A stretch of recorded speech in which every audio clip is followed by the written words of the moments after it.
ఆహా OTT platform లో streaming అవుతున్న ఫారెస్ట్ గార్డ్ మూవీ రివ్యూ.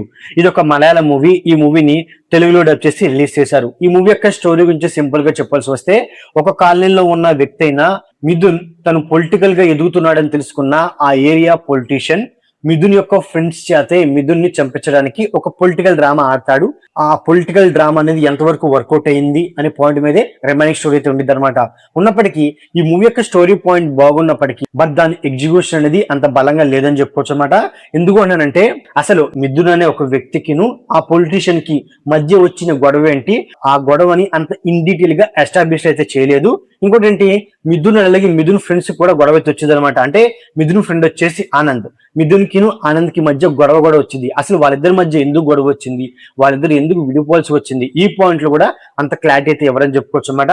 ముఖ్యంగా ఈ మూవీ స్టార్టింగ్ 30 minutes చాలా కన్ఫ్యూజింగ్ గా వెళ్ళిపోతుంది. ఎందుకంటే ఈ ఇద్దరు ఫ్రెండ్స్ మిథున్ అండ్ అలాగే ఆనంద్, సో వాళ్ళు పాస్ట్ లో ఎలా కలిసి ఉన్నారు అండ్ అలాగే ప్రజెంట్ లో వాళ్ళు ఎందుకు విడిపోయారు, మళ్ళీ ఎందుకు కలవాల్సిన సిచ్యువేషన్ వచ్చింది, అంటే ఆ పాస్ట్ ని ఈ ప్రజెంట్ ని కలుపుకుంటూ ఒక మిస్లీనియస్ స్క్రీన్ ప్లే తో స్టార్టింగ్ 30 minutes వెళ్ళిపోయినప్పటికీ మనకైతే ఒకటే కన్ఫ్యూజింగ్ అనమాట. అంటే అసలు వీళ్ళ లైఫ్ లో ఏం జరిగింది అనేది మనకైతే ఒక క్లారిటీ అయితే రాదు.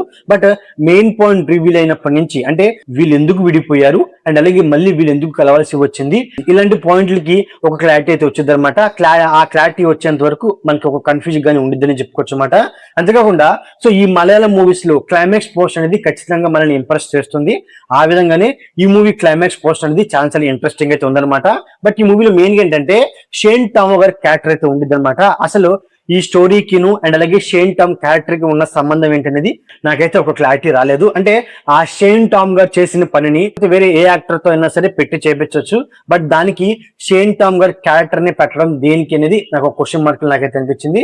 ఇంకోటి ఏంటంటే, ఇది ఒక మలయాళం మూవీ కాబట్టి తెలుగు డబ్బింగ్ అనేది పర్ఫెక్ట్ గానే మ్యాచ్ అయింది. యాక్టర్స్ పర్ఫార్మెన్స్ కూడా ట్రూ కూడా ఉంది. ముఖ్యంగా ఫారెస్ట్ లొకేషన్స్ అనమాట. అంటే ఓవరాల్ మూవీ మొత్తం ఎక్కువ శాతం ఫారెస్ట్ లొకేషన్స్ లోనే జరుగుతుంది. సో ఆ ఫారెస్ట్ లొకేషన్స్ ని చాలా బ్యూటిఫుల్ గా ప్రజెంట్ చేశారు. అండ్ అలాగే ఈ మూవీలో బ్యాక్గ్రౌండ్ స్కోర్ అనమాట, కొన్ని పోర్షన్స్ లో అండ్ అలాగే కొన్ని సీన్స్ కి ఇచ్చిన బ్యాక్గ్రౌండ్ స్కోర్ అనేది చాలా బాగా వర్కౌట్ అయింది. బట్ మెయిన్ ఏంటంటే, బట్ ఈ మూవీలో ఎమోషన్స్ అండ్ అలాగే ఫ్రెండ్షిప్ అనే బాండింగ్ ని అంత బలంగా ప్రజెంట్ చేయలేకపోయారు. ఎందుకంటే సో మిథున్ అనే వ్యక్తిని తన సొంత ఫ్రెండ్ అయిన ఆనంద్ చంపడానికి వస్తాడు. వచ్చినప్పుడు సో అక్కడేంటి, ఆ ఫ్రెండ్స్ మళ్ళీ ఎలా కలిశారు అనే పాయింట్ అనేది అంత బలంగా ఉండదు అనమాట. అండ్ అలాగే ఈ మధ్యలో సో ఆనంద్ అనే ఒక క్యారెక్టర్ కి ఒక చిన్న లవ్ ట్రాక్ పెడతారు. లవ్ ట్రాక్ పెట్టినప్పటికీ బట్ అది కూడా ఏదో మూవీని సాధించినట్టే గానీ బట్ మెయిన్ పాయింట్ కి దానికి పెద్ద యూజ్ లేదని చెప్పుకోవచ్చు అనమాట. సో సింపుల్ గా చెప్పాల్సి వస్తే మెయిన్ పాయింట్ ని అంత ప్రాపర్ గా యూజ్ చేసుకోలేకపోయారు. ఈ మూవీలో ఎమోషన్ ని గానీ డ్రామాను గానీ సో వాటిని అంత బలంగా వర్కౌట్ చేయలేకపోయారు. సో దానివల్ల మూవీ అనేది నాకు యావరేజ్ వాచ్ అనే ఫీలింగ్ అయితే కలిగిందని చెప్పుకోవచ్చు అనమాట.